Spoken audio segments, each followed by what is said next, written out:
Hello everyone and welcome back to the YouTube channel of Srimati R.S. Kalaria Primary School. I am Misbah and today we are going to start a new chapter number 10, Geometry, from our Maths Periwinkle book. So let us start. So what is the geometry?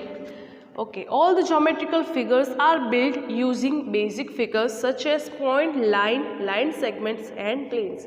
In this we have to learn the basic things of geometry. Okay, we have to learn the basic things of geometry. So what are the basic points of geometry? So basic figures are points, lines, line segments, rays and planes.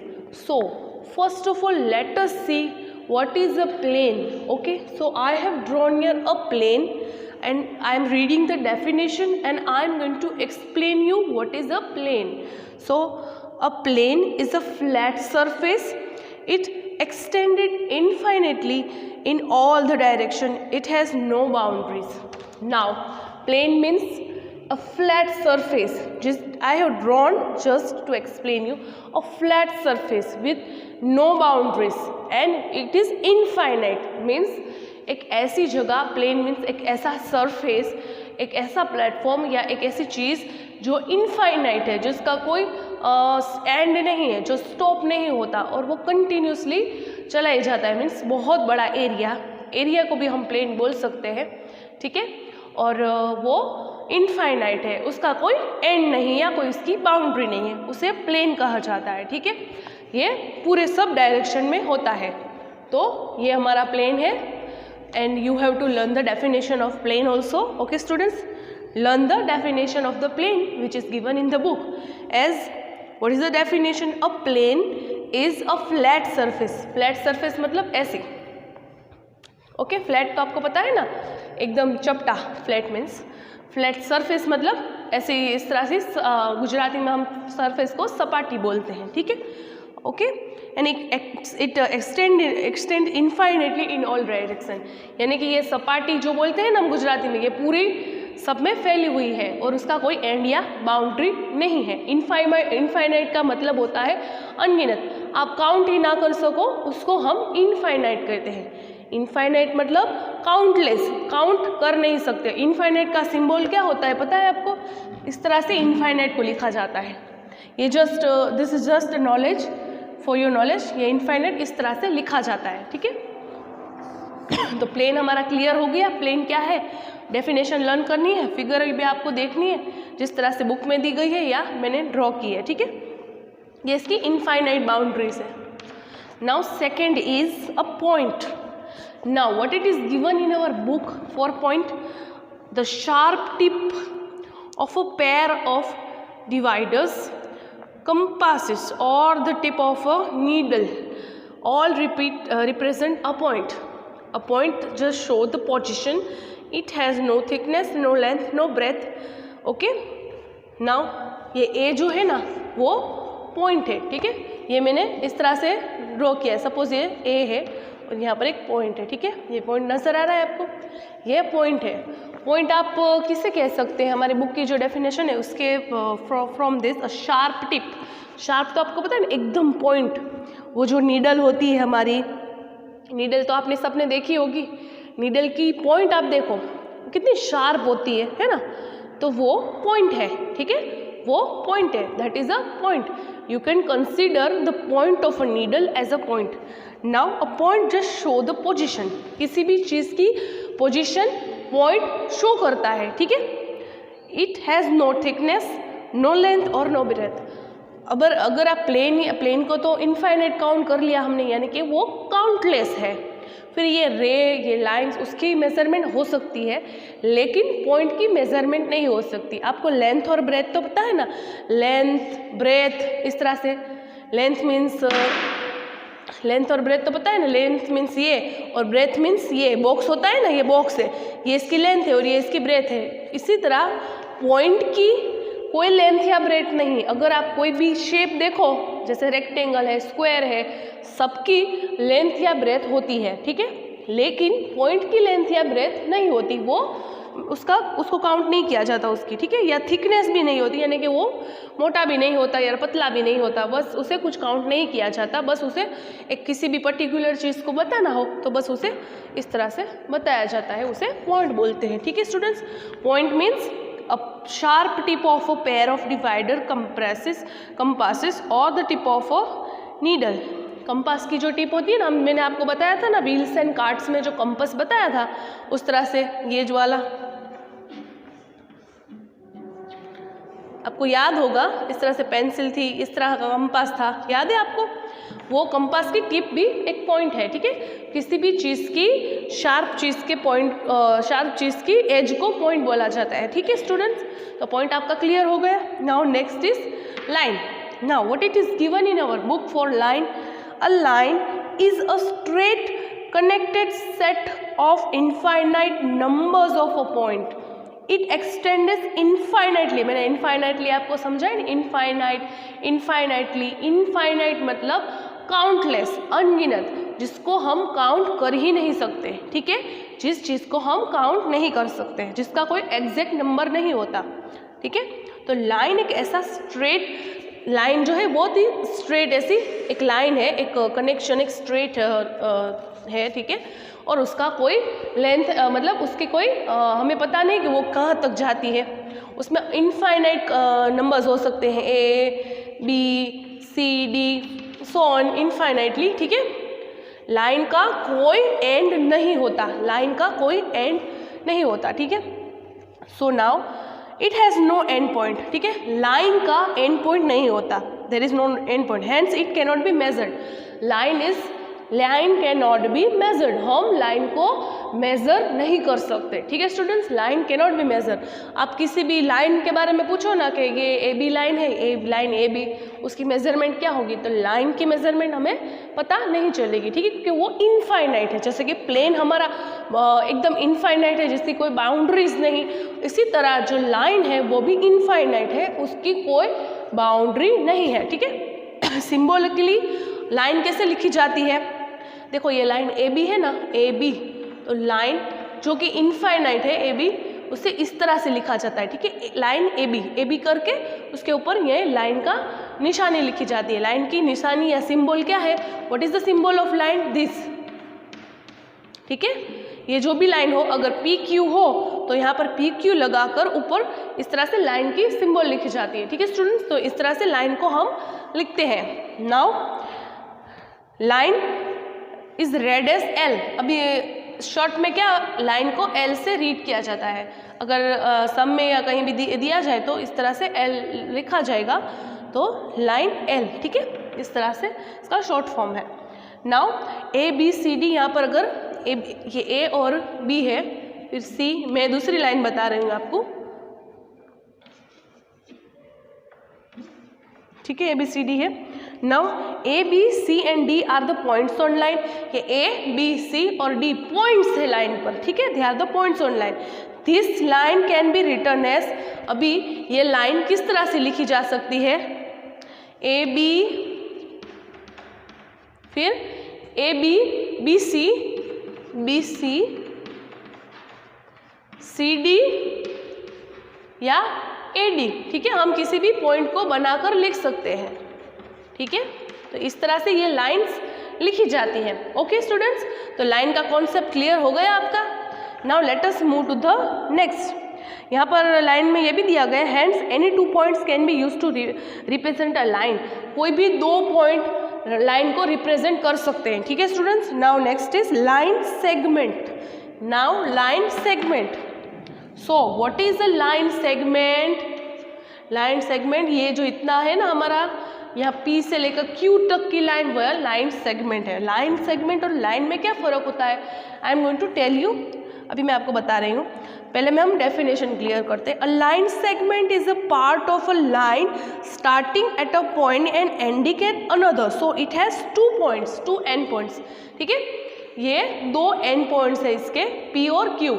A line segment is a line starting from one point to another point, means कोई भी P या Q, ठीक है, P से लेके Q तक की line. Now segment PQ line segment PQ is a part of a line starting from P and ending at Q. P and Q are called the end points of line segment. Now P and Q are the end points of line segment. ठीक है. Now symbolically it is written as, symbolically ये कैसे लिखा जाता था A B, अब ये P Q है तो इसे सिर्फ इस तरह से लिखा जाएगा. लाइन का सिंबल सिर्फ यही है. ठीक है. लाइन सेगमेंट में और लाइन में क्या फ़र्क होता है, जो लाइन है ना, लाइन उसका कोई एंड पॉइंट नहीं होता, वो इनफाइनाइट होती. जबकि लाइन सेगमेंट है ना, लाइन सेगमेंट उसके एंड पॉइंट्स भी होते हैं और उसकी मेजरमेंट भी होती है. ठीक है. तो ये क्लियर है आपको लाइन सेगमेंट. अभी नेक्स्ट है रे. रे what it is written in ray? A ray is a part of a line starting from a point and extending infinitely in one direction. अब रे में क्या बता रहे हैं कि रे एक ऐसा पॉइंट है, यानी कि देखो इसका मतलब जो होता है ना, ये इसकी निशानी ये इनफाइनाइट होता है. ठीक है. अगर मैंने यहाँ पर ये किया है, ये निशानी की है तो ये इनफाइनाइट है. ठीक है. तो रे इस तरह से बना हुआ है. तो रे में क्या आएगा, रे का एक पॉइंट है. ठीक है. ये ए इसका पॉइंट है, लेकिन ये जो बी है वो इनफाइनाइट है. ठीक है. उसका कोई एंड नहीं है. एक पॉइंट है, उसका एक एंड है और एक एंड इनफाइनाइट है, हमें पता नहीं, उसे रे बोला जाता है. और उसे रे को लिखा कैसे जाता है, ये रे ए बी है तो ए बी इस तरह से रे को लिखा जाता है. The symbol of ray is this arrow. ठीक है. Okay students, did you understand? Now A is called the end point of ray. A जो है वो एंड पॉइंट है रे का, और A B of ray A B, A has a ray one only one end point. Okay. Ray does A B not ray B A. Okay. Start from the end point. हमें start end point से करना है, हम B ए नहीं बोल सकते, हमें सिर्फ ए बी ही बोलना है. ठीक है. एंड पॉइंट से ही हमें उसको स्टार्ट करना होगा. ठीक है. सिम्बोलिकली तो मैंने आपको बताया वो इस तरह से लिखा जाता है. Okay students, what it is given, intersecting line. We have to learn what is intersecting line. So first of all let us see what is the definition given in our book. So when any two lines in a plane meet at a point, they are called intersecting line. मतलब जब कोई दो lines, जैसे कि ये line है A B और ये लाइन है C D. Okay. They are meeting, ये एक दोनों को मीट कर रही है. कहाँ पर मीट कर रही है? पॉइंट पी पर. ठीक है. तो इन्हें हम इंटरसेक्टिंग लाइन बोल सकते हैं. ठीक है. तो A B intersect C D या C D intersect A B. ठीक है. इस तरह से बोलते हैं. Now the point at which the two lines intersect is called the point of intersection. यानी कि जिस पॉइंट पर वो इंटरसेक्ट कर रही है, यानी कि मिल रही है या इस तरह से मिल रही है, तो उस पॉइंट को क्या बोलते हैं? इस तरह से दो लाइन है, एक दूसरे को इंटरसेक्ट कर रही है, मिल रही है, दे आर मीटिंग. तो यहाँ इस पॉइंट पर मिल रही है ना, तो हम क्या बोलेंगे उस पॉइंट को? The point is called the point of intersection. Okay. Intersection point या the point of intersection. Now A B and C D intersect at the point P. यानी कि A B, line A B and line C D intersect at point P. ठीक है. Line A B and C D intersect at point P. ठीक है. Point P is the point of intersection. ये point of intersection है. ठीक है. Two lines in a plane can be intersect in one and only one point. कोई भी दो line का इंटरसेक्ट होगी तो उसका एक ही पॉइंट होगा. ठीक है students. So once again I am explaining. जब दो लाइन होती है ना, वो एक दूसरे को मीट करती है. ओके. जब वो दो लाइन यहाँ पर है, वो मीट कर रही है, मिल रही है, तो वहाँ पर एक पॉइंट बनता है. ठीक है. इस तरह से ये दोनों यहाँ पर मिली तो यहाँ पर एक पॉइंट बन गया. तो उस पॉइंट को क्या कहते हैं? Point of intersection. And line A B and C D are intersecting each other, यानी कि वो मिल रही है. ठीक है. तो इंटरसेक्टिंग लाइन आपका क्लियर है. Let us see what is a parallel line. So what it is given in our book, lines in a plane that are all the same distance and never meet, however far they are extended, they are called parallel lines. यानी कि line जब दो line planes में होती है ना, वो same distance पर होती है, इस तरह से सेम डिस्टेंस पर होती है, लेकिन वो मिल नहीं रही होती, ठीक है। जैसे कि फॉर एग्जांपल ये बुक है और ये डस्टर है, इस तरह से है, वो मिल नहीं रही, इंटरसेक्ट नहीं कर रहे, सिर्फ इस तरह से सेम डिस्टेंस पर है, तो उन्हें हम बोलते हैं पैरेलल, ठीक है। तो ये एक दूसरे के सेम डिस्टेंस पर है और इसे पैरेलल बोलते हैं। पैरेलल मतलब they are not intersecting या they are not meeting, just they are present at the same distance, okay। Symbol क्या है पैरेलल का, ये टू लाइन्स यार इज द टू लाइन्स, इस तरह सिंबल है पैरेलल का, ठीक है। तो लाइन ए बी यहाँ पर लिखी है मैंने, और line C D are parallel to each other. अगर मुझे ऐसा बोलना है कि लाइन ए बी और line C D are parallel to each other, तो ये सिंबल का इस्तेमाल करूँगी मैं और यहाँ पर लिखूँगी line A B and parallel to line C D, ठीक है, अंडरस्टूड। तो पैरेलल लाइन मीन्स दो लाइन जो इंटरसेक्ट नहीं होती, सिर्फ एक दूसरे के करीब प्रेजेंट होती है सेम डिस्टेंस पर, ठीक है, तो उसे हम पैरेलल लाइन्स बोलते हैं। Now what it is given, perpendicular line, so a lamp post and a flat ground can be shown vertically and horizontal line. So for example ये जो लैम्प पोस्ट है ना वो, और ये ग्राउंड है, ठीक है, यहाँ पर लैंप लगा हुआ है और ये ग्राउंड है, इन्हें हम परपेंडिकुलर बोल सकते हैं। We can say them they both are perpendicular, okay. Perpendicular means इस तरह से जो होता है ना, इस तरह से यहाँ line P and line Q, तो वो परपेंडिकुलर है, ठीक है। Now what it is given, they meet at a point P, ठीक है, तो ये पॉइंट P है, सपोज ये AB है और ये पॉइंट P है, तो ये दोनों लाइन एक पॉइंट पर मिलती है, उससे बोलते हैं P।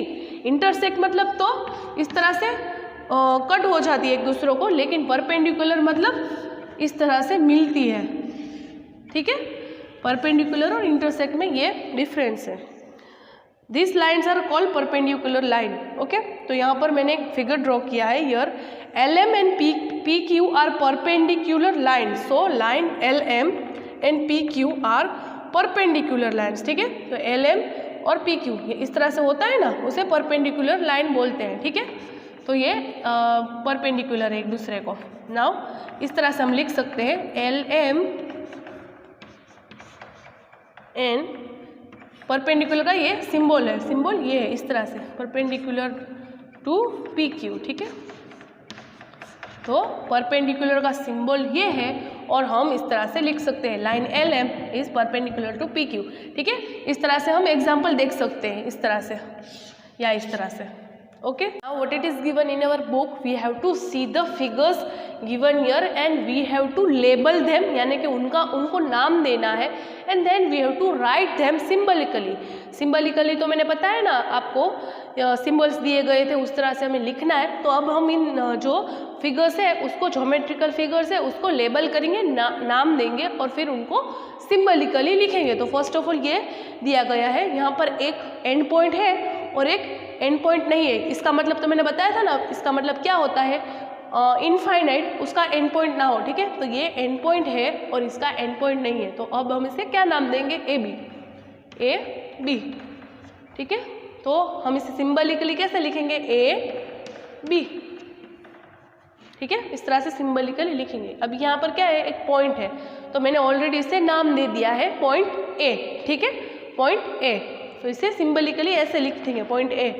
अभी यहाँ पर एक लाइन सेगमेंट है, लाइन सेगमेंट, ये एरो नहीं है ना यहाँ पर, तो ये पॉइंट सी है, तो ये लाइन सेगमेंट है, ये मेजर, हम इसे मेजर कर सकते हैं। तो इसे हम क्या नाम देंगे, CD, और लाइन सेगमेंट CD यहाँ पर लिखेंगे, लाइन सेगमेंट CD, ये इसका लाइन सेगमेंट का सिंबल है, ठीक है। नाउ यहाँ पर एक और फिगर दी गई है, यहाँ पर हमें दो परपेंडिकुलर लाइंस बताई गई है, इस तरह से परपेंडिकुलर है एक दूसरे को। तो अभी हम उसे लेबल करेंगे, तो क्या करेंगे, AB एंड CD। तो line segment AB perpendicular to line segments CD, ठीक है। तो ये इसका सिंबल है परपेंडिकुलर का, ठीक है। अभी नेक्स्ट ये एक लाइन दी गई है हमें, तो लाइन को क्या करेंगे, पी क्यू, ठीक है, हम इसे पी क्यू लिखेंगे, पी क्यू। अभी यहाँ पर हमें दो लाइन्स दी गई है, तो let us keep the names P Q और आर एस। तो यहाँ पर सिंबलिकली लिखेंगे, तो लाइन पी क्यू और आर एस पैरेलल है ना एक दूसरे को, तो इस तरह से पैरेलल का सिंबल, ठीक है। तो यहाँ पर मैंने पैरेलल टू ईच अदर लिखा है। अब यहाँ पर एक पॉइंट दिया गया है और दो लाइंस दी गई है जो एक दूसरे को इंटरसेक्ट कर रही है। तो पॉइंट में ऑलरेडी एक नाम दे रही हूँ पॉइंट को, वो ओ है। अभी इन दोनों लाइंस का नाम हम रखेंगे, तो let us keep A B and C D, ठीक है। आप कुछ भी रख सकते हो, पी क्यू आर एस, जो भी आपको अच्छा लगे। तो ये ए बी और सी डी, ठीक है, ए बी और C D are intersecting each other at point O, ठीक है। तो A B and C D intersect each other at point O, ठीक है। तो point of intersection is O. अब ये प्लेन है, तो प्लेन को हम क्या लिखेंगे, सिर्फ plane. Students draw this geometrical figures. हमें यहाँ पर कुछ पॉइंट्स दिए गए हैं, जैसे कि point R, line M N, ray R S, line segment P S और line X Y parallel to line T R. तो ये हमें ड्रॉ करना है। तो पहले हम ड्रॉ करेंगे पॉइंट आर। तो point R is very simple, point कर इस तरह से आर। फिर है सेकेंड लाइन एम एन। तो बी में लाइन एम एन कैसे ड्रॉ करेंगे, पहले हम इस तरह से लाइन ड्रॉ करेंगे। अभी हम यहाँ पर लिखेंगे एम एन, इसके दो पॉइंट्स है ना, लाइन एम एन, तो इसे इस तरह से सिंबॉलिकली लिखेंगे M N. Now next is line segment P S. तो लाइन सेगमेंट पी एस किस तरह से लिखेंगे, पी और एस, तो पी एस। नाउ बी में हम लिखेंगे रे आर एस, तो आर एस, तो आर एस, तो रे आर एस इस तरह से सिंबलिकली लिखेंगे। Now next is line X Y parallel to line T R. तो अच्छे से हम लिखते हैं line X Y parallel to line P R. तो यहाँ पर हम लिखेंगे line X Y parallel to line T R. तो इस तरह से पैरेलल होगी टी आर, ठीक है, पैरेलल है ना एक दूसरे को। तो line X Y parallel to line T R. Okay student, the last question, what it is given, name the given line in different way. यानी कि हमें अलग अलग तरह से लाइन को नाम देने हैं। तो हम इसे इस तरह से भी लिख सकते हैं, line P Q, line P R, line P S, फिर line Q R, line Q S, या लाइन आर एस। इस तरह से हम डिफरेंट वेज में लिख सकते हैं, ठीक है। तो लेट अस स्टार्ट। पहले हम लेंगे पी क्यू से, कि नज़दीक है ना, पी क्यू, फिर पी आर, ठीक है, फिर पी एस, फिर Q R, then Q S, then R S, ठीक है। So these are the different names we have given for a single. This was all for our chapter number 10's first exercise. Now we are going to in next video we are going to study the next exercise. So learn all this properly. What is line, what is line segment, what is plane, what is ray. You have to learn it properly. Keep properly in your mind and then perform all the sums or whatever I have teach you today. So keep practicing. Goodbye and take care.